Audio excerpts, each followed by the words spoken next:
my name is Favor. Welcome to my channel. It's our Fenwick Life. Today we're going to be demonstrating how to pack a Spirit personal carry-on bag or personal item bag for 5 days of travel for a woman. We will be posting a how to pack for 5 days in a Spirit personal bag for a man very shortly. So let's get started. Okay, so we're going to be gone for 5 days. And how we usually judge that for packing is the first day you're traveling there, the second, third, and fourth day you're at your destination, and the fifth day you're traveling home. So you will be wearing one of your outfits to your destination. That outfit should actually be your bulkiest of outfits. So if you want to bring a pair of boots, wear the boots. If you need to bring a pair of, or a large jacket, wear the jacket, even if it's warm where you are. This way you can actually pack bulkier, bigger items without having to check a bag with Spirit. So, that having been said, what I would do then is to travel to my destination, I would wear a pair of jeans, my tennis shoes, the matching shirt, and a jacket. Now in this case, this is a flat pack jacket. It's not a bulky one. I do have a denim jacket that's white. That is the one I would actually wear to the airport. So just in case I'm out somewhere and it's a cooler evening or a cooler place that we're going to be, I have a heavier jacket with me. You don't always need to bring that. Obviously, if you're traveling in the summertime, you may not need a jacket at all. But I will always bring a lightweight jacket with me wherever I go. I tend to run cold. So let's get busy. So like I said, I will be wearing this to my destination. It's a pair of jeans, a nice little top, and I would have a denim jacket and my shoes, my bulkier shoes. I will also pack some flip-flops to come with me. If I were to need it, and I might possibly bring another pair of sandals with me, they would be very similar to this and very small, and they squish into any place I may need in the luggage. So let's get going. The review of this bag and where to get it will be linked below. We did post a video about this bag, and you can find that below. So I always start off with my heavier items in the back. So that would mean my jeans, my shoes, things like that. I am a runner, and I will bring my running shoes with me, so we will address that at the end. So you can pack these shoes in a grocery bag. I know people buy flat packing bags and things like that. I'm really not one to feel the need to spend money on that kind of stuff, so I typically just use what I have at home. I would wrap these in a grocery bag or a Ziploc bag or something to that effect. We start with our flip-flops. You can pull these out. We will, just for the purpose of this video, but honestly I'll probably forget to hook them in. I never use them. It's just not something I have ever used. So here are my flip-flops, and we're going to push them up against the back of the luggage up here. So then we'll start with our jeans, and I will put those in there. Now, we have this little nook right here. So here are my makeup brushes. They fit perfectly down in this little nook. And here are your bathroom supplies, your razor, Q-tips, spare hair, your dental items, your toothbrush holder, spare hair bands, cotton pads, hair clip, any little tiny accessory things that you may need while you're traveling. Also remember to push the air completely out of your bags, and then this will slip right down in here. Changed angles. We're going to try and see if this is a better angle. So here's the makeup brushes. They slipped right down in here. Here are my little extra accessories who've slipped right down in between the two channels for the handle. And then here are my shoes. Now, my brush is very large and very long, so I will slip it in right here down at the bottom. And then I will also slip in the other channel on the other side, my flat iron. Slip it right down in there. I push these items here because they're rigid and they don't have a lot of flexibility. You can also hold them out to the end and sort of shove them into nooks and crannies that you have left in the bag, and believe me, there are several of them. So next we will go with a pair of jeans. You can run a towel across here if you'd like to put something flat to cover up your items to keep your clothing separate from, you know, your utilitarian items. So next we will put a pair of jeans. Now you're going, wow, that just took up a whole bunch of space. Yes, but there's a lot of flexibility in the jeans. Now here is my makeup. I will put this down here at the bottom. Now, as a woman, I have quite a bit of makeup, and I put it in this travel bag that I received from somewhere. Not sure. It's nice and flat. That's the key here. I don't use one of those big, bulky makeup bags. This one is nice and flat, and I have absolutely only the things that I know I will use in here. Let's dump it out so that you can see. Now I have a compact. I have 2 compacts in here. I purchased a small travel size of the face powder that I use. I use a stick foundation, so that's quite convenient. I also have a powder foundation. I actually have 2. I have travel sizes of all of the items that I use on a daily basis. This is regular size, so it's easy to travel with. This is a shadow stick. This is actually the palette that I use every single day.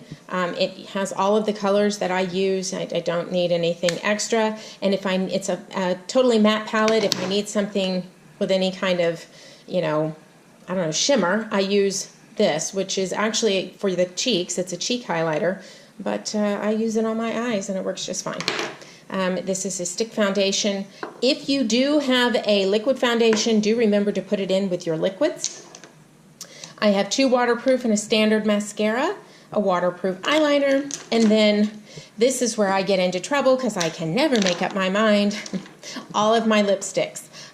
You know, I try and bring a neutral color, a nice plummy color, and then of course a shimmer, you know, a gloss, a neutral lip liner. This is another gloss. This one I really like. And then this is a gloss. It's more like a chapstick, but it has sunscreen in it. And obviously you need sunscreen on your lips. It's also very moisturizing, and I use it as part of my nighttime routine, so this always will come with me. But if you notice, it's actually quite large and bulky. So if you have a smaller option, that would be great. So all of that fits neatly in this bag. I know that some ladies have larger palettes that they bring with them. I do have larger palettes. I have traveled with larger palettes, but they're pricey and it's risky, and I just really don't like to bring them. So I have found a small palette that I travel with. Now, if you don't travel as frequently as we do, then I suggest that you take your makeup palette, your eye makeup palette out, or face palette, out of your bag and slip it in between, in a Ziploc bag, in between your clothing. So that way it's protected and it's not getting banged around on the edges or against any of your other makeup to possibly cause some breakage. And I highly suggest you put your eye palettes in a Ziploc bag just in case there's breakage.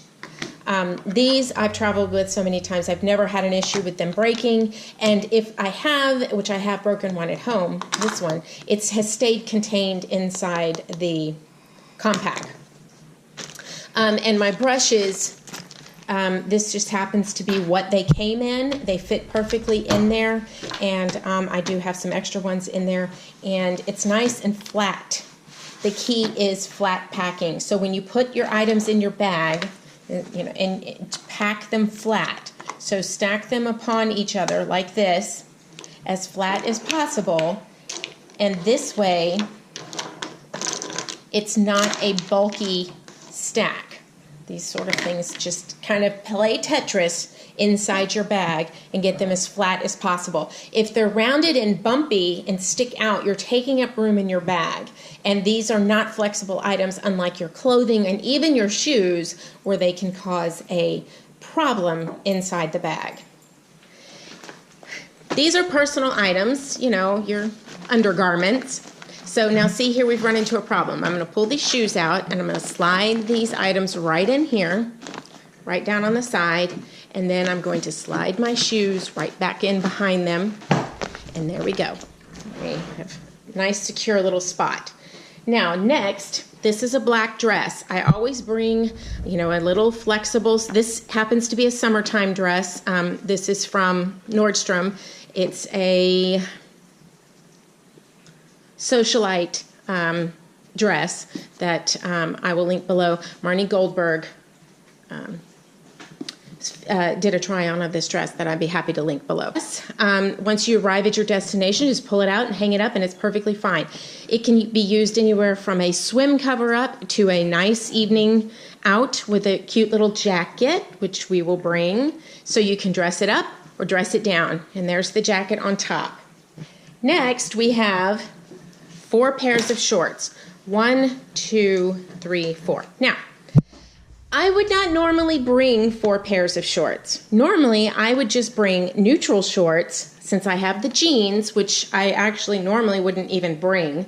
But just in case those who are traveling may have a nice evening out, want a pair of jeans, maybe you prefer jeans, you know, so I am going to go ahead and put in 4 pairs of shorts. Yes, they're sticking up, and that's okay. So there's our 4 pairs of shorts sitting right on top. Some people may prefer to roll their clothing. I am not of that school of thought. I prefer to fold. Yes, it does create some hard lines, but my luggage isn't packed long enough, and I typically stick with wrinkle-free clothing. So, all right, now here we have a cotton t-shirt, just a cotton tank to match my shorts. Now this, because it's cotton, look at this little nook right here. We just sit it right in there. Here's another tank, another t-shirt to go on top here, and 2 more shirts. I know we're sticking up on the top, and that's okay.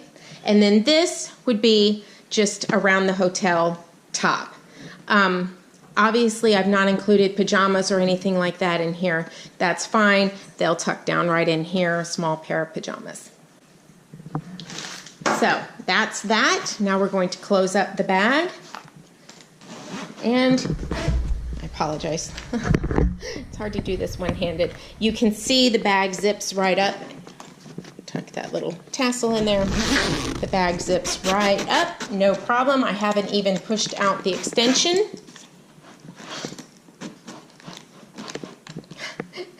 I'm doing this one-handed. Anyway, the bag is not overstuffed. We fit in, still will fit in the measuring device for Spirit, and we will be fully zipped once I get this.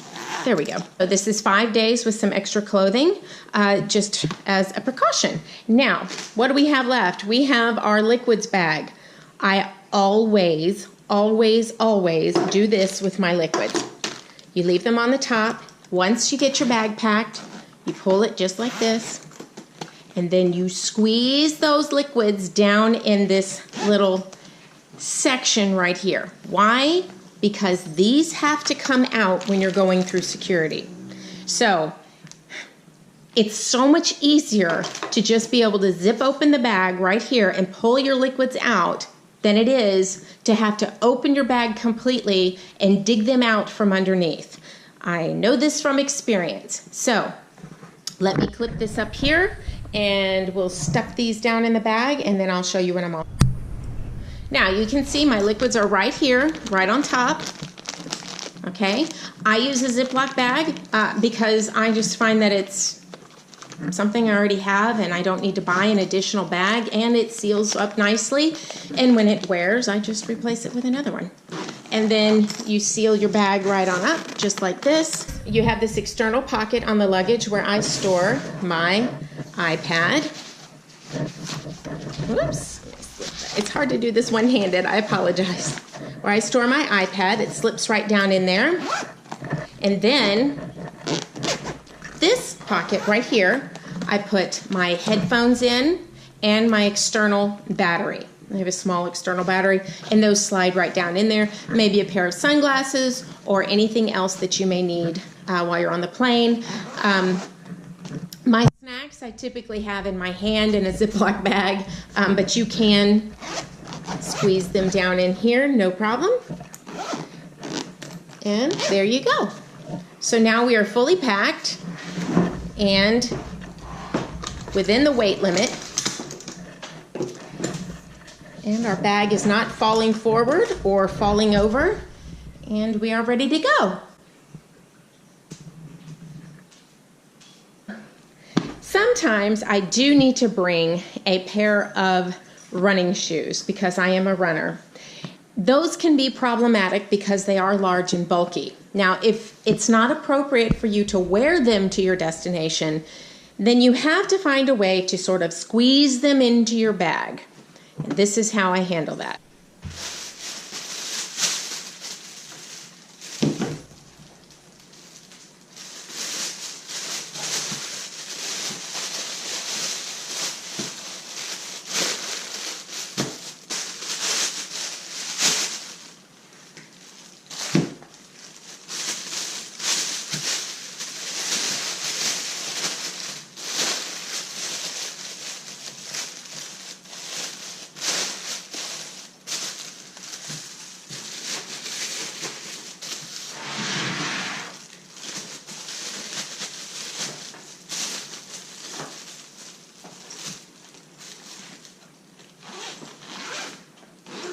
I am opening the extension,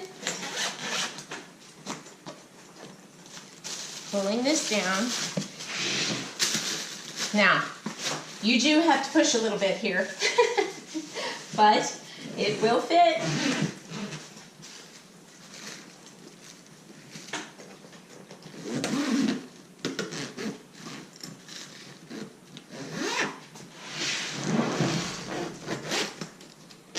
And there you go. So we're good to go. Now, should you need to, should Spirit sort of get a little particular about your extension, you just sort of pull this down. And there you go. And they're all secure. Now, you see the bag is standing. Because the shoes are in the front, there is going to be a little bit of lopsidedness.